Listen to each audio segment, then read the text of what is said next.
নমস্কার, আজ আমি করছি কচু পাতা দিয়ে চিংড়ি মাছ।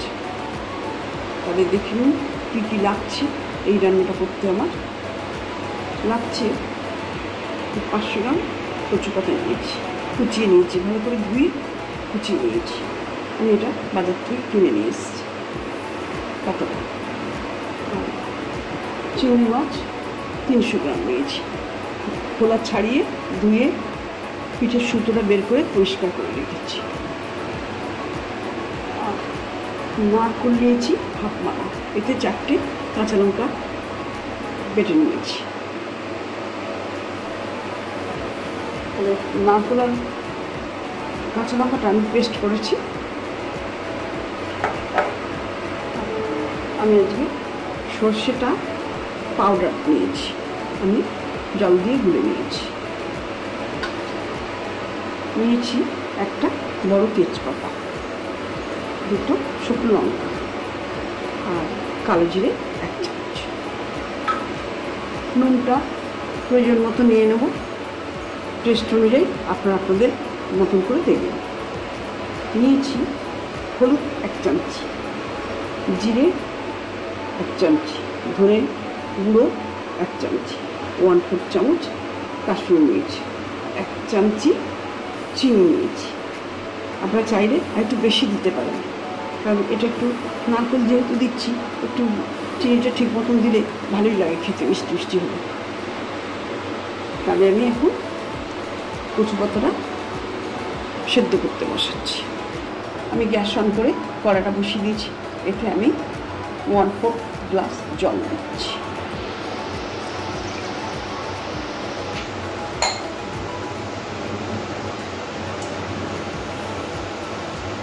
আর 1 চামচি নুন দিচ্ছি।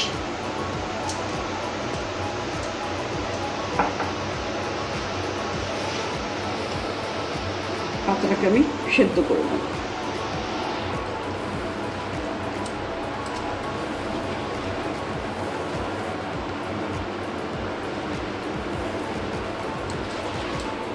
আমি পাতাগুলোকে একটু সেদ্ধ করে নিচ্ছি, তার জন্য আমি ঢাকা ঢেকে দিচ্ছি।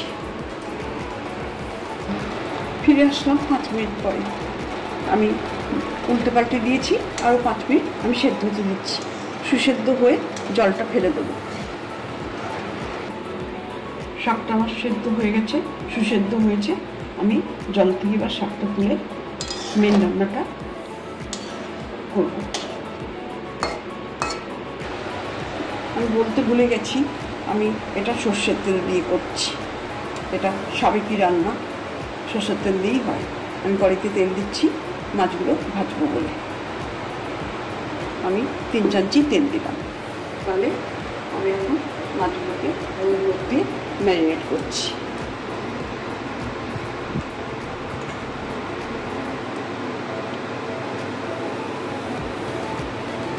সামান্য নুন দিলাম।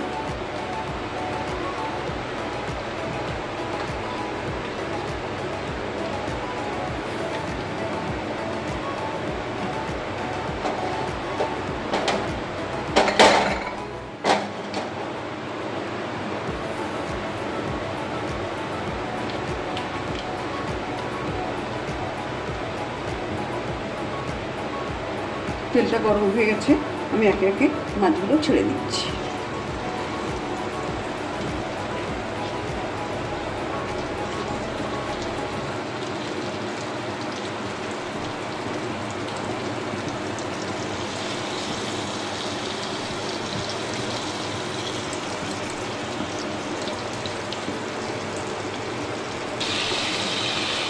মাছগুলো 1 পিঠ হয়ে গেছে, আরেক পিঠ একটু উল্টে দিই।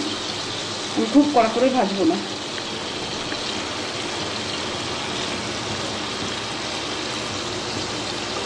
মাছগুলো হয়ে এসছে, আমি নামিয়ে দিচ্ছি।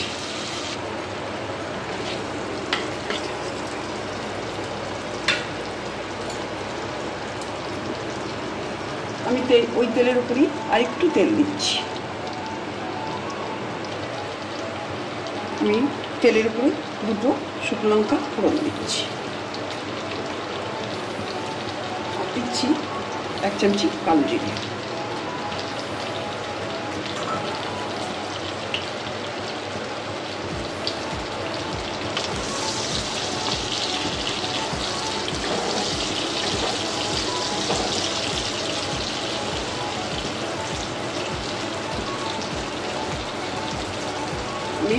চামচি নুন দিয়ে দিচ্ছি।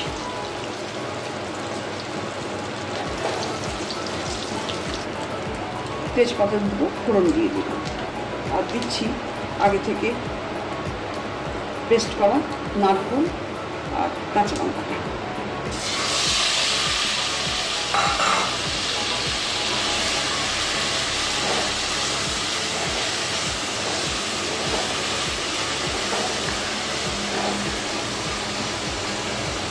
আমি একে একে শুকনো মশলাগুলো সব দিয়ে দিচ্ছি। এতে আছে ধনে গুঁড়ো, জিরে গুঁড়ো, হলুদ গুঁড়ো, কাশ্মীরি লঙ্কা আর চিনি।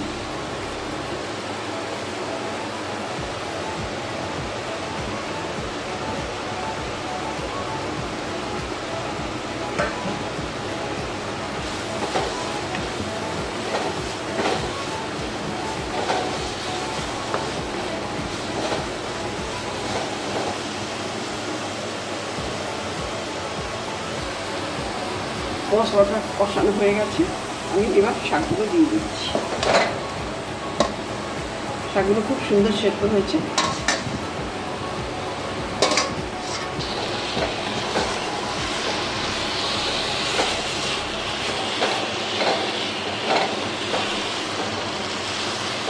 শাকগুলো একটু মিশে যাক মশলাগুলোর সঙ্গে, নারকেল পাতাগুলোর সঙ্গে মিশে যাক।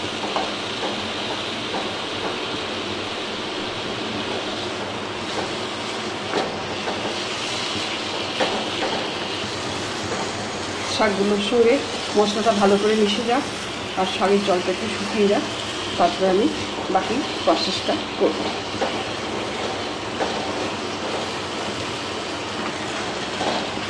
রান্নার শাকের জলটা মরে এসছে, এবার আমি সর্ষেটা দিয়ে দিচ্ছি।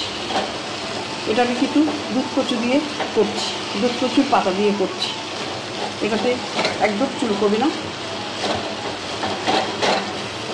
এবং খেতেও খুব টেস্ট হবে।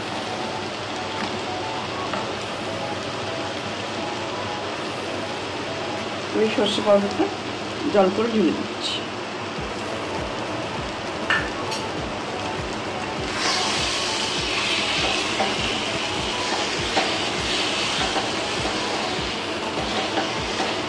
আমাদের মা ঠাকুমারা সাবেককালে যেভাবে রান্না করতেন, আমি সেই প্রসেসেই করছি।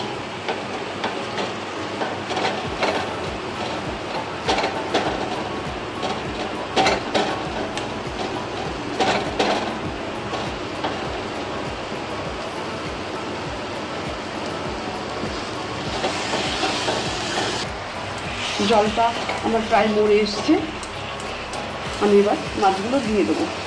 আপনার যদি নর্মাল কচু হয়, কচু পাতা হয়, তাহলে আপনারা একটু তেঁতুল বা লেবু রস দিয়ে নিতে পারেন।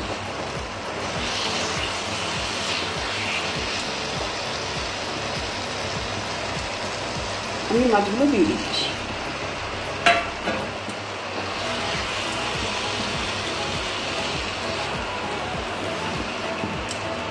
যেটুকু রস আছে এর মধ্যে, জুস আছে শাকের, সেটুকু একটু মরে যাবে। এইভাবে